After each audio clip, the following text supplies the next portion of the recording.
GS 리테일에게 퀵커머스는 어떤 의미일까요? 대기업이 새로운 사업을 미래 먹거리로 점찍는 이유는 크게 두 가지입니다.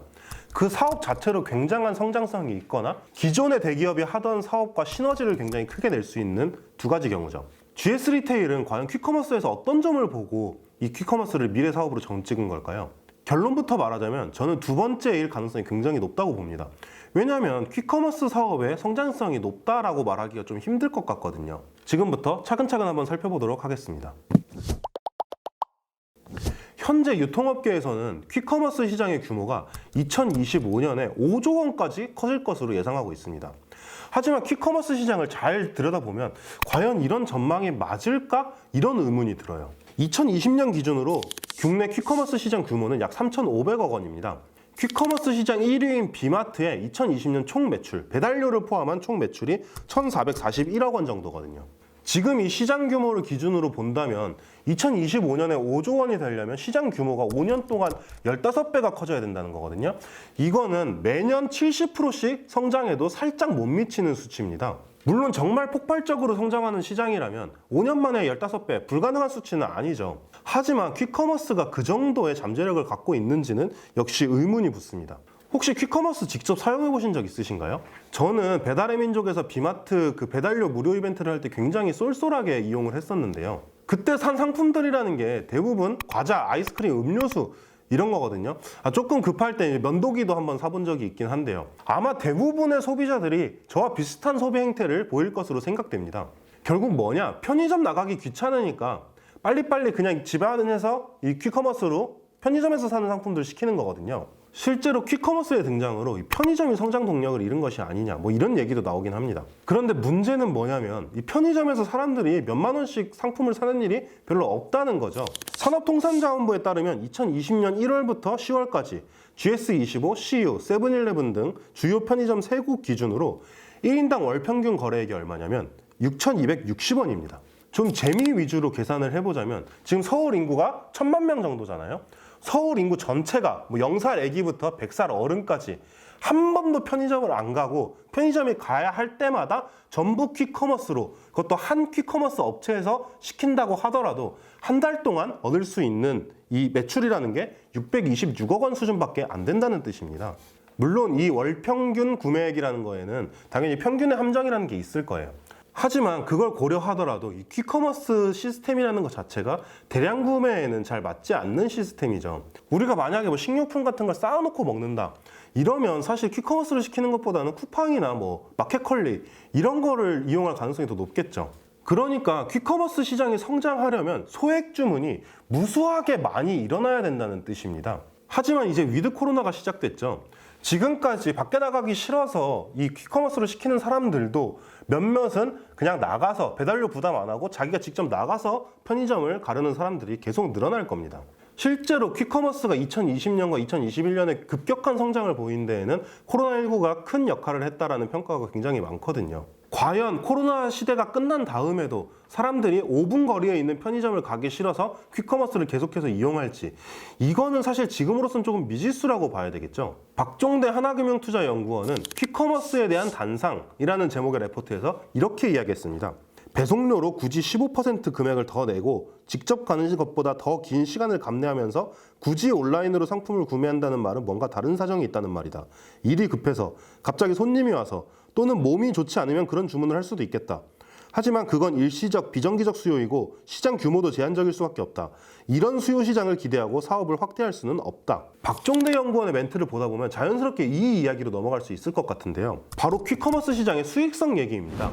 여기 멘트에도 나오잖아요. 배송료로 굳이 15% 금액을 더 내고 갈 사람이 있겠느냐. 앞에서 계속 얘기했지만 퀵커머스는 특성상 주문이 소액일 수밖에 없습니다.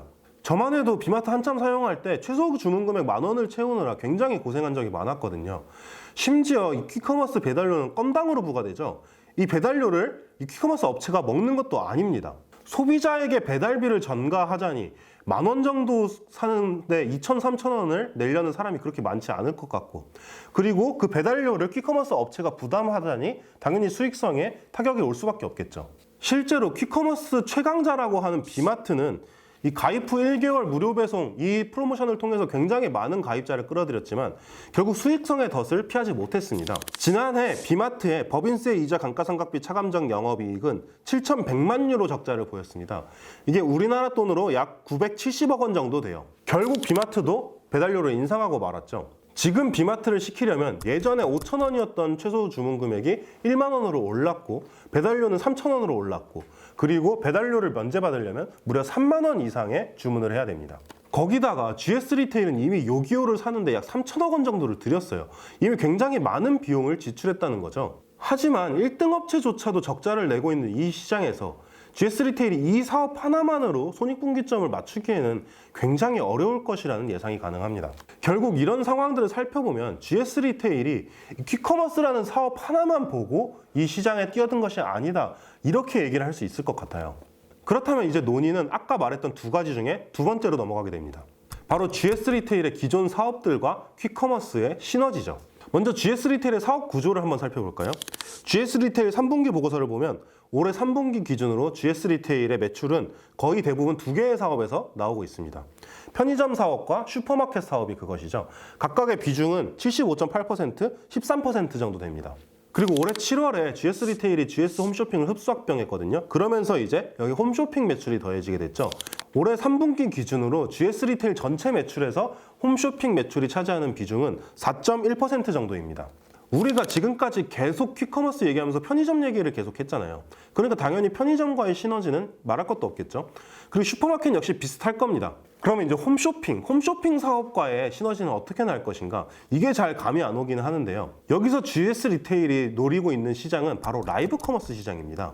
이 라이브 커머스라는 게 우리가 직접 방송을 실시간으로 보면서 거기서 바로바로 주문을 하는 거잖아요. 여기에 퀵커머스가 결합되면 상품 배송도 바로 온다는 거거든요. 그러니까 예를 들어 제가 퀵커머스에서 갤럭시 워치를 샀어요. 방송을 보는 동안 바로 배송이 와요.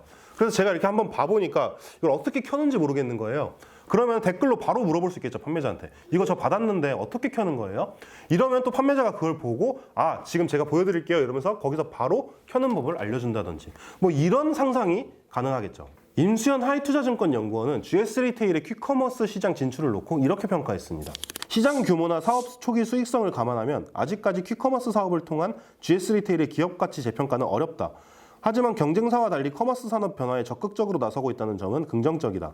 편의점 등 오프라인 매장의 물류센터화를 통해 물류 역량 강화 및 O2O 서비스를 확대하며 온 오프라인을 융합하는 전략은 향후 예상되는 오프라인 유통산업의 변화에 대응 가능할 것으로 판단한다.